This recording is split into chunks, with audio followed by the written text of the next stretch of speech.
So picking back up where we left off at, it was just revealed that Captain Shishiro had become the new weapons user of weapons number 10. Now that was the kaiju before, if you don't remember, who was battle hungry, almost reminiscent of like Broly, if I could put it like that, because all he wants to do is really fight. Like he doesn't care who it is or what it is. As long as he gets to fight, that's all he cares about. And now him and Shishiro are technically partners, but the only issue with these two is they don't really get along. Like, let's be honest. He just wants to fight, and he doesn't care. His battle methods are pretty barbaric. And Shishiro, if you remember, he's pretty calm, cool, and collective. He likes to strategize, learn his opponents, and make up the strategy as he goes. Whereas Kaiju number 10 doesn't really care about none of that. It's like, I'm in there, we're in there, get hit, take a hit, kill him, let's keep it pushing. And that's not really what Shishiro's about, because fighting like that will get you killed. Which it doesn't seem to be too much of a problem for Kaiju number 10, because I don't really think he plans on dying or dying is on any of his plans of the day when he's out there doing whatever it is that he likes to do. And Shishiro brings up an obvious point to Okinoji, because this whole time he's thinking, why can this suit talk? And that's something I wanted to know too, because it's like, what was the purpose of giving him the ability to talk? And come to find out, Okinoji's like, well, since he's still a prototype, and we currently do a neural sync with you guys because your wavelengths are way off, making him talk was pretty much the best way to, get you guys to communicate with another. And Shishiro isn't liking that, because Kaiju number 10, all he literally talks about is fighting and killing the whole time. Who can I fight? Where's the fight? Let's go. Why are we sitting here? And Shishiro is like, bro, I can't do this with him all day. Like, this is not gonna work. And Okinoji also brings up it's too early to bring into combat, but clearly Kaiju number 10 has a mind of his own, because he's like, yeah, forget all that. I got the body with a human now. We're gonna fight and we're gonna go find something to kill, whether y'all like it or not. And Shishiro isn't really too happy about that. The way Shishiro handles the situation though, I like it, because he's cool, calm, and collected, and it fits his character.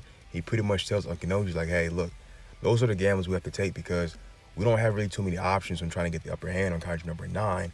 And you, Kaiju number 10, I can't get a successful, battle rate out because you keep doing your own thing, making your own moves, and doing what you want in the middle of training, and it messes with us, and we can't get a neurosync off even close, and it goes right out the window every time you do what you want.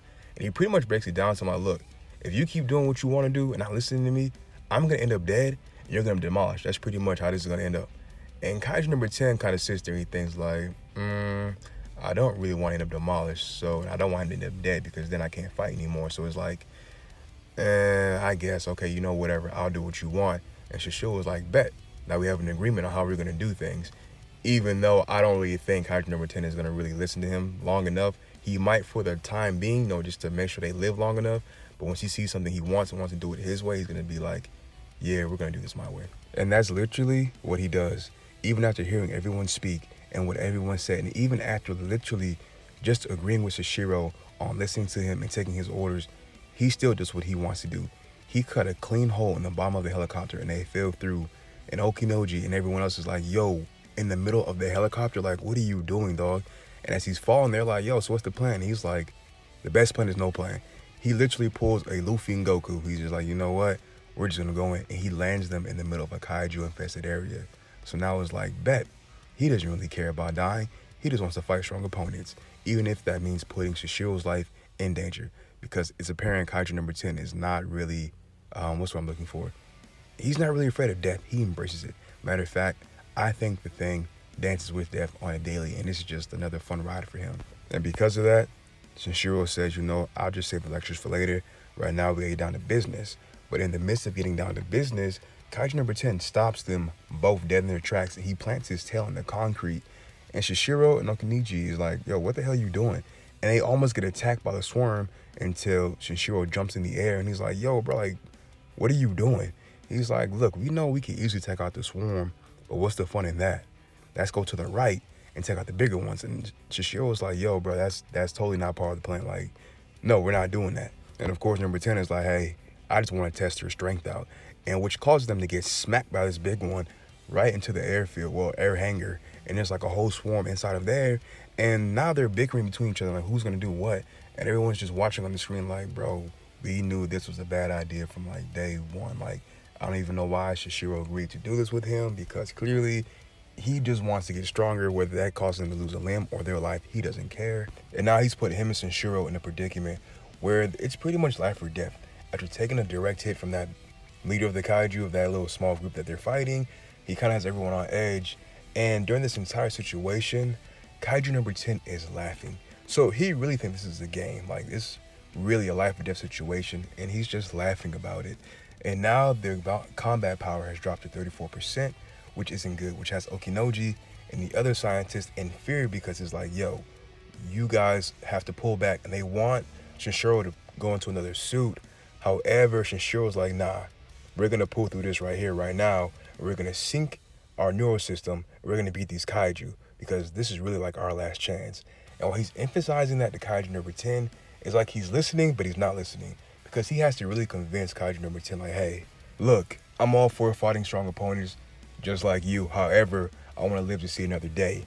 And in the midst of him dodging these attacks and invading them, Kaiju number 10 shouts out, don't move away, meet them head on, which causes Shinshiro to freeze in his tracks because he's like, what? And unbeknownst to him, he can sense that there's a kaiju behind him.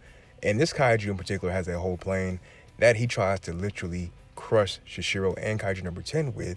And it appears as if he's been hit, which causes Okinojo to be in full distraught because she's like, oh shit, like this could be the one that took him out. But luckily, they still have his vitals on the radar, so they know he's okay.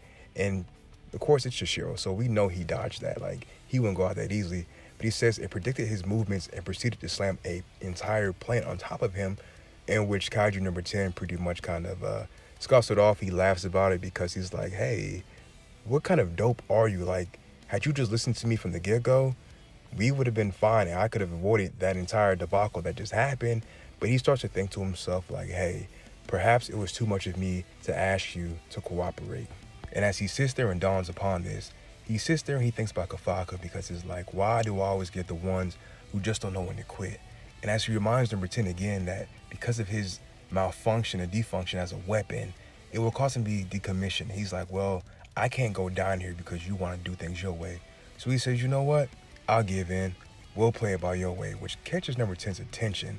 And their neurosync begins to rise, which catches Okinoji off guard too because she's like, oh, this is really happening. And number 10 is kind of liking this because he's like, now I can do how I want to do it. Head on, barbaric, no bars hold. And he tells Shinshiro, follow me even if he kills you. And that's where the chapter ends. But just before we pick up on chapter 74, I want to cover real quick that Kaiju number 10, he's really reminiscent to me of like Charmeleon when he didn't listen to Ash and evolved into a Charizard and still didn't listen to Ash and kind of did his own thing. Like, he really only wanted to fight the strongest of the strong. If you were weak in his eyes, he wouldn't even consider challenging you. And Kaiju number 10 also reminds me of a Saiyan, which I always say, the Kaiju and Kaiju number 8 and the scenarios always remind me of Dragon Ball Z. Kaiju number 10 really reminds me of what a legendary or an elite Saiyan would be like. He only wants to fight the strongest. Even if it means death, he will take on the whole world with no care as long as he gets to fight the strongest of the strong, which is good, you know, when you really want to test your abilities as a Kaiju, you know, officer, but not good when that barbaric and straight instinct can cause you all to get killed, which I can see why Shinshiro was really upset about that because it's like, yo, I understand you want to die because, you know, you want to play with your life, but I still have a lot to live for because I think, if I remember right, Captain Shinshiro was only like 26, 27. So he's like, yeah, I still want to live to see, you know, my older years, of course. You know, which make a lot of sense when you think about it because he still has a lot to live for. But enough of that commentary. Now we're jumping into chapter 74, and now his combat power has risen to 56%, which is the highest recorded level of the Kaiju combat power between Kaiju number 10 and Shinshiro, which Okinoji is pretty excited about that. And he says, you know what, we're going to take them head on. And which when they do this, they split the Kaiju in front of them in two. And they notice the two weaker ones on the left, so they pretty much dismantle them quickly without any issue. And that's because Kaiju number 10 is in control, which I know Shinshiro is having a freaking heart attack right now because it's like, I have to let this thing who doesn't even listen to me take control, in which even though Kaiju number 10 is effective in battle, his methods are pretty unorthodox. However, strangely enough, as unorthodox as they are, they appear to be working, which I'm not mad at that. And if you remember back when Kaiju number 10 was just the Kaiju by himself as a singularity, he was a monster, he was a beast, and it took everything Shinshiro had just to bring him down. Even at his core, he was still a threat, which is pretty amazing seeing as how tenacious he really was. But with that being said, Shishiro tucks his sword in, and Kaiju number 10 is like, what? He was like, it's done. He's like, the deed's already done. We finished him. And he was pretty much shocked, and it's shocking to see Shishiro fight like this. He has a cool, calm, collective, disciplined battle style, but to revert to Kaiju number 10's barbaric, brawling type of style and still get the job done. That's pretty ironic to see him do that. And he's doing it at such a sufficient pace that Kaiju number 10 is pretty impressed. Like, he's like, okay, so we could have been fighting like this, even though Shishiro didn't want to due to, he's a very disciplined fighter. And he even knows that Shishiro is pretty damn fast. And where Shishiro tells him, okay, you're going to take him on all your own now. And he's like, okay, bet you're on. So now this has turned into a whole competition between who's the better killer of the Kaijus, which I'm not mad. I kind of like it.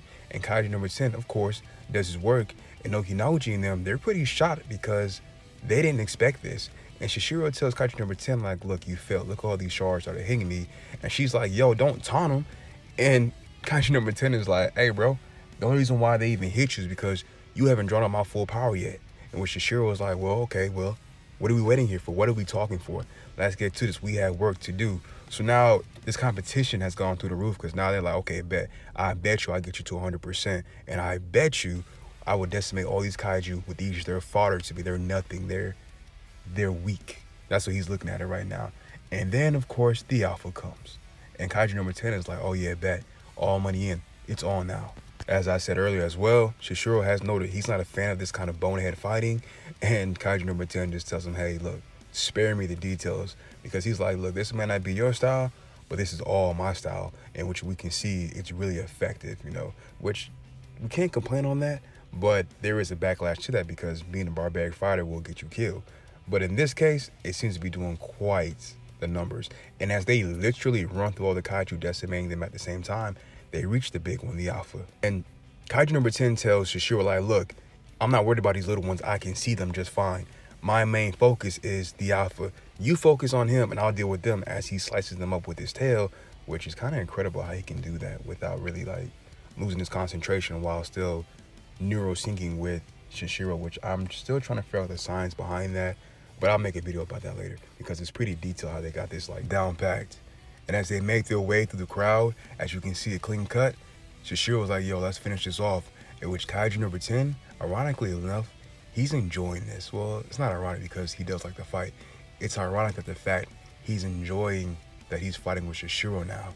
And Shishiro switches to his number 6 style, which has Kaiju number 8 just, he's infatuated now with this bloodthirsty look in Shishiro's eyes. And he's like, dang, I can feel all this power coursing through my body. Like he's never felt this kind of release before. And he's enjoying it to the max. Like he's pushing himself past his limits. And then they make it to the alpha, the last one standing. And just before the finishing blow, Kaiju number 10 lets Shishiro know, like, hey, you know what? I like fighting with you. And then the final swoop comes and they completely decimate the alpha. Like at this point, man, it wasn't even a fight. It was a clear-cut, one-shot hitter quitter. And that's exactly what happened. And then he just walks off in style, puts his sword back, and that ends chapter 74 of Kaiju number 8. I like that though, I think that Kaiju number 8 is starting to become a real prominent like manga series. Hopefully when the anime comes out, because I don't know if some of you guys saw that. It could be. The design's a little bit better, but hey, I'm not complaining. Hopefully they don't drop the ball the first episode, because you know how they do with some animes. They give them a season 1, and then, maybe season 2 might come, and then everybody will just be reading the manga. Hopefully that doesn't happen. But that ends chapter 74, and I know I'm like hella far behind, but I'm caught up with the manga. And I just do these videos for anybody who's not caught up, so in case you've been busy with life or just, things happen, that you can catch up with my reviews and see what's going on so you're not too far behind. Because I'm trying to catch up at least by maybe tomorrow, the day after, and get to like chapter, I think we're on 84 now, I want to say. So that ends this video for right now. I'll be back later with some more videos on the previous previews, because there's a lot to cover. We have a lot to cover, I mean that. With that being said, Anime and Vibes is out. Peace, one, be safe, one love, and remember, Anime and Vibes is a lifestyle. Feel me?